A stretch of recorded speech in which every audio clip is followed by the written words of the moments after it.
वज़ीर आला सिंध तो खुद तहकीकात नहीं कर सकते उसकी, वो तो इन्वेस्टिगेटर नहीं है, वो एक्सपर्ट नहीं है इस चीज़ के। तो वज़ीर आला सिंध ने फिर ये मुनासिब समझा कि इस मामले को अब हम जुडिशल इंक्वायरी के लिए, जुडिशल कमीशन के लिए भेज देते हैं, ताकि हाई कोर्ट का एक सिटिंग जज उसकी तहकीकात करे। अस्सलाम वालेकुम, मैं हूं शाहिद हुसैन। इस वक्त सिंध हाई कोर्ट से आपको रिपोर्ट कर रहे हैं और इस वीडियो में हम दो खबरें आपके सामने रखेंगे। दोनों हाई प्रोफाइल केस हैं और एक तो मीर रजा कत्ल केस से मुताल्लिक जुडिशल कमीशन कायम हो गया था, उसका बाकायदा तौर पर नोटिफिकेशन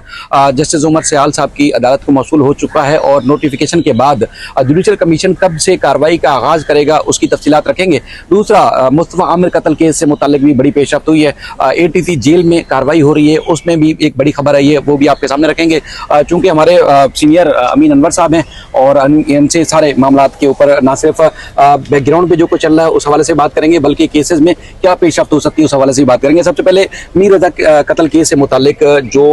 कमीशन बनाया गया है उनका दायरा इख्तियार क्या होगा, किस किस को तलब कर सकता है और क्या कार्रवाई हो सकती है और कितने दिन में कार्रवाई मुकम्मल करनी है, जरा हमारे जो व्यूअर्स हैं उनको पता। जी देखिए, बिल्कुल शाहिद साहब, सिंध हुकूमत जो चाह रही थी पुलिस की नाकामियों के बाद, क्योंकि कल मुर्तज़ा वहाब जो मेयर कराची हैं उनकी जानिब से जुडिशल कमीशन के क़याम के नोटिफिकेशन मंजर आम पर आने के बाद एक लंबी चौड़ी प्रेस कॉन्फ्रेंस की गई है और उस प्रेस कॉन्फ्रेंस का मकसद, जहां तक मैं समझाऊँ, वो यही था कि पुलिस की दोनों टीमें जो है वो नाकाम हो चुकी हैं।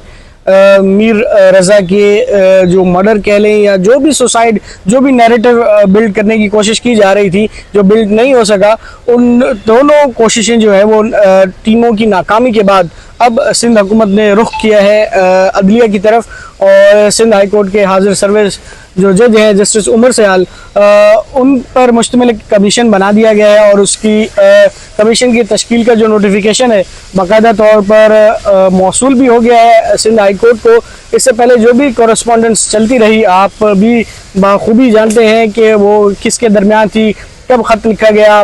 जो ख़त मंजर-ए-आम पर है उस पर 22 अगस्त की तारीख लिखी हुई थी कि सिंध हुकूमत की तरफ से रजिस्ट्रार सिंध हाई कोर्ट को लिखा गया था। उसके बाद गुज़िश्ता रोज़ हमने देखा कि एक नॉमिनेशन भी सामने आई जस्टिस उमर सयाल की और आज महकमा दाखिला की तरफ से जो बाकायदा नोटिफिकेशन था जस्टिस उमर सयाल का, वो भी मौसूल हो गया है और उसमें जो TORs हैं वो भी उसके साथ मुंसलिक है कि कमीशन जो है वो इस तमाम मामले की तहकीकात करेगा, गैर जानिबदाराना और पुलिस के किरदार की भी बात होगी उस पर और फॉरेंसिक रिपोर्ट्स और दीगर मामलात का भी जायज़ा लिया जाएगा कि उनकी रोशनी में मज़ीद इन्वेस्टिगेशन को जो है वो किस तरह आगे बढ़ाया जाए। 30 दिन का टाइम दिया गया है कमीशन को कि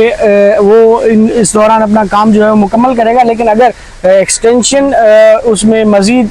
ज़रूरत पड़ी तो वो भी की जा सकती है। किन को बुला सकता है कमीशन, किन किन से पूछताछ कर सकता है, क्योंकि पहली जो तहकीकाती टीम थी उनके ऊपर जो इल्ज़ामात हैं कि उन्होंने शवाहिद मिटाए, फरांसी लिए मोबाइल या उस पर स्मार्ट वॉच भेजनी थी वो नहीं भेजी, तो किन किन पहलुओं के ऊपर मुमकिन तौर पर उनको तलब किया जा सकता है और तहकीकात की जा सकती है। देखिए शायद सर, अभी तक कमीशन की जानिब से कोई बाकायदा तौर पर लाही अमल तो सामने नहीं आया है, लेकिन यकीनी तौर पर जो लोग भी डे 1 से इस केस से मुंसलिक होंगे उन्हें तो ज़रूर तलब किया जाएगा। पहली इन्वेस्टिगेशन टीम, मुतलका थाना और उसके बाद जो भी इस केस में डेवलपमेंट्स हुई है, बिल्कुल जो बॉडी रिकवर हुई है, पोस्टमार्टम जिन्होंने किया है, पहला पोस्टमार्टम, उसके बाद दूसरा पोस्टमार्टम और MLOs जो है उनको भी इसमें बुलाया जाएगा। बॉडी जहाँ से रिकवर हुई है, क्राइम सीन यूनिट हो गया, इन तमाम चीज़ों का जो है वो जायज़ा लिया जाएगा। दूसरी टीम के जो सरबराह हैं इन्वेस्टिगेशन के DIG आमिर फारूक, उनको भी मुमकिन तौर पर जो है वो बुलाया जाएगा, यकीनन बुलाया जाएगा। इसके बाद जो फॉरेंसिक एक्सपर्ट्स हैं जिन्होंने रिपोर्ट्स जिनकी तरफ से आई है, MLOs हैं, इन तमाम लोगों को यकीनन इस कमीशन जो है में बुलाया जाएगा और उसके बाद जो कंप्लेनेंट हैं उनको भी सुना जाएगा और उसके बाद कमीशन अपनी जो भी फाइंडिंग्स होगी वो यकीनी तौर पर हवाले करेगा सिंध हुकूमत के। और अब देखते हैं कि बाकायदा तौर पर कल, क्योंकि 12 रबीउल अव्वल की छुट्टी है और उसके बाद देखेंगे जुमेरात को मुमकिन तौर पर 27 तारीख से ये शुरू हो सकता है। अच्छा, चूंकि बहुत सारी बातें अभी भी सोशल मीडिया पर जब आती हैं तो ये तासुर अभी भी दिया जाता है कि ये बॉडी जो है मीर रज़ा की नहीं थी और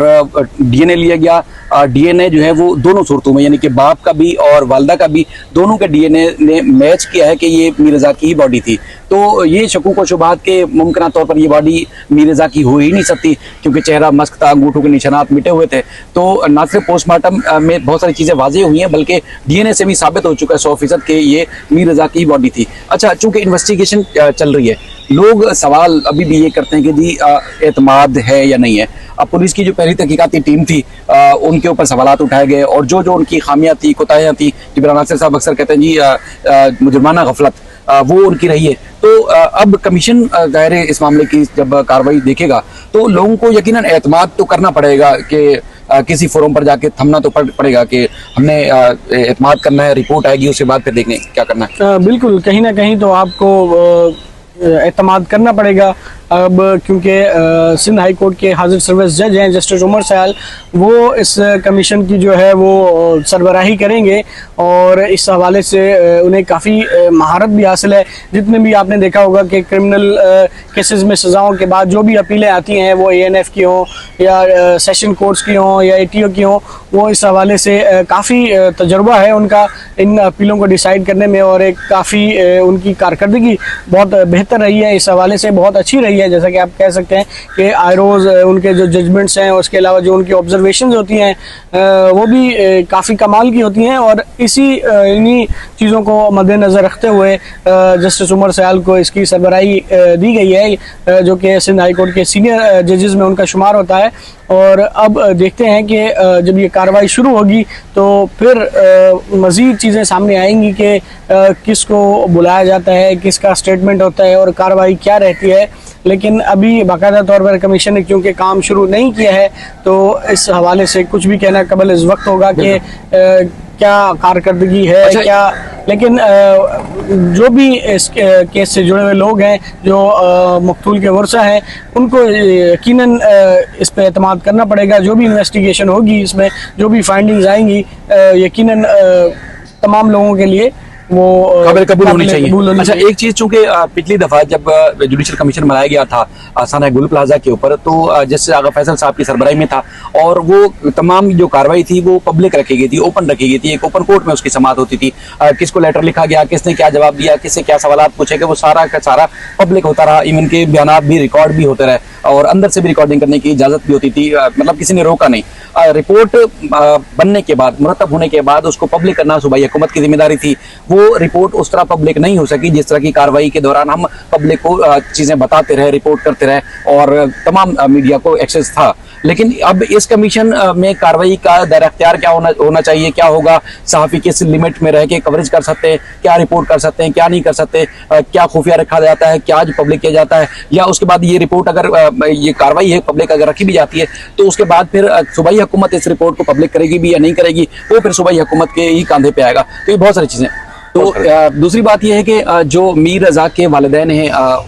उनके जो मुलजिम हैं, यानी कि मीर रज़ा के कत्ल केस के मुलजमान का अब तक तय्युन नहीं हो सका, पकड़े नहीं गए, उसका पता भी नहीं चल सका। वो इस लिहाज से परेशान है कि मुलजमान का तय्युन हो और गिरफ्तारी के बाद उनको सजाएं दिलाई जाए। दूसरा, एक मुलजिम अरमगान जिसका नाम है, उसका वालिद भी गिरफ्तार है, लेकिन वो गिरफ्तारी के बावजूद तकरीबन साल से ज़्यादा का वक्त हो चुका है, उसके खिलाफ अब तक वो ट्रायल सही तरीके से शुरू ही नहीं हो सका। मीर रज़ा जो मुस्तफ़ा आमिर की वालदा है वजिया साहबा, वो प्रॉपरली हर डेट पे जाके केस की न सिर्फ कार्रवाई सुनती हैं बल्कि पूरा का पूरा वो हर किसी को खबर भी रखने की कोशिश करती हैं ताकि मुल्ज़मान को सजा भी हो सके। तो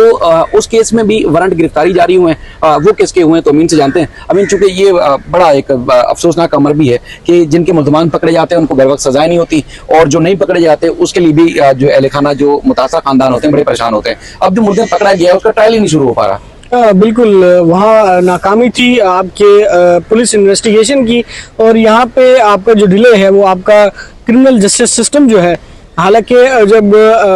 इंसदाद दहशतगर्दी अदालतें बनाई गई थी, इन अदालतों को बनाने का मकसद ही यही था कि स्पीडी ट्रायल हो, और ATA में जो है वो मेरे ख्याल में 30 दिन का वक्त होता है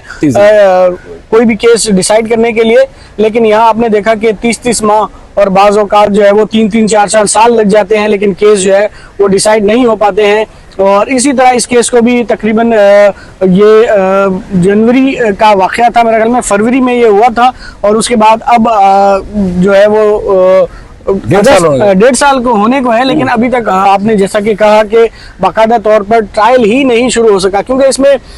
मुख्तलिफ मुकदमात हैं और उन मुकदमात को यकजा करने में और उसके बाद मुलजमान की तरफ से जो ताखिरी हरबे इस्तेमाल किए जाते रहे, गैर ज़रूरी अल्तवा लिए जाते रहे, कभी वकील तब्दील हो रहा है, कभी उनकी तरफ से एप्लीकेशन आ रही है, मुख्तलिफ किस्म की जो अदालतों ने डिसाइड भी करनी होती है। और जैसा कि आपने देखा कि अब